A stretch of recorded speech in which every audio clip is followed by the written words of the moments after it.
My wife left me during her cancer treatment to beat me to it because she thought I'd walk out on her first, and now that I've finally rebuilt my life, she's begging for us to start over. I met my wife, I'll call her Anna, during our first year of university. We dated all throughout university and got married right after her graduation. Things were happy for about a while until Anna discovered a lump in her right breast. I encouraged her to have it checked out. She was reluctant to do so, but ultimately did because breast cancer runs in her family. And sure enough, that's what she had. The good news, if it can be considered good news, was that the breast cancer she had was extremely treatable with chemo and radiation. Based on her family history, her doctor also recommended a double mastectomy for her. This put Anna in a really dark place.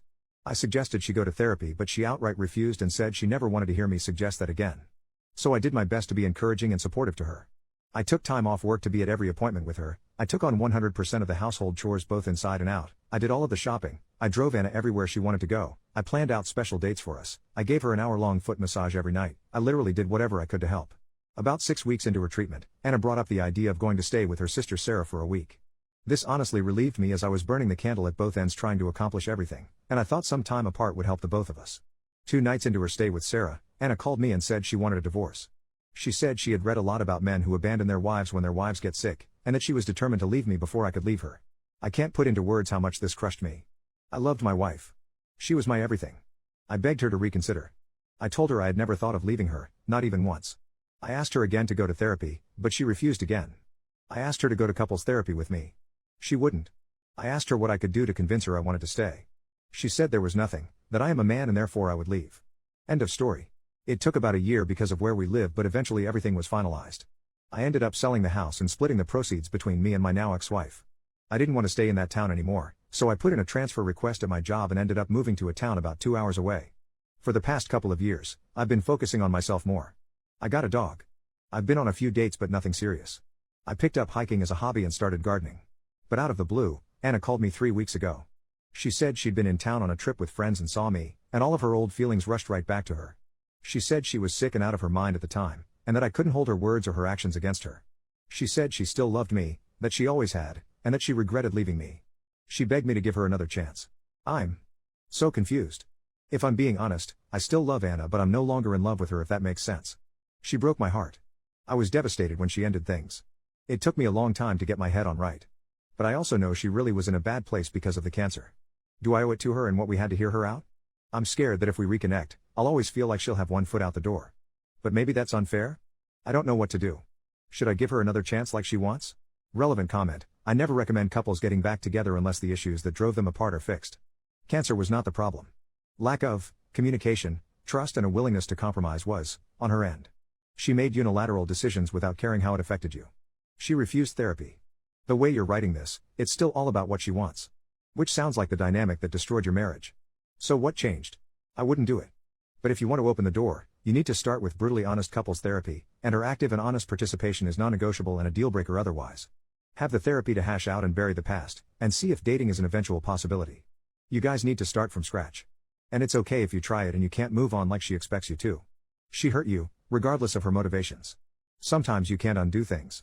Update 4 days later. Firstly, I'd like to say thank you to everyone who left comments on my original post. I now know what people mean when they say RIP my inbox. Many of you suggested I reach out to my ex-wife Anna for an in-person conversation. The overwhelming consensus was that meeting her in person would tell me all I needed to know. And you were right. That seemed reasonable to me. I texted her and she jumped at the chance to meet up, and we did so yesterday after I was done work. I chose to ask her to meet at a local coffee shop. Maybe it sounds bad, but I didn't want to meet her at my house or anywhere private just in case. Anyway, Anna was already there when I got there. She got up and hugged me. I let her, but didn't really hug her back. Then we sat down. I asked her to remain quiet while I talked and then I told her everything.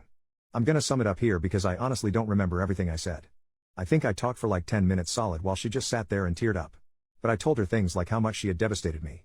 I told her that I would have stuck with her through thick and thin, no matter what. I told her that I loved her, and that hadn't changed after her diagnosis or treatment plan. I told her that I was broken after she initiated the divorce. I told her how hard it was for me to pull myself back together. A lot of you pointed out that if Anna and I got back together, I should be worried about what she would do the next time she got sick, or if I got sick. And you were right. So I told her that too. And she got mad and interrupted me at that point.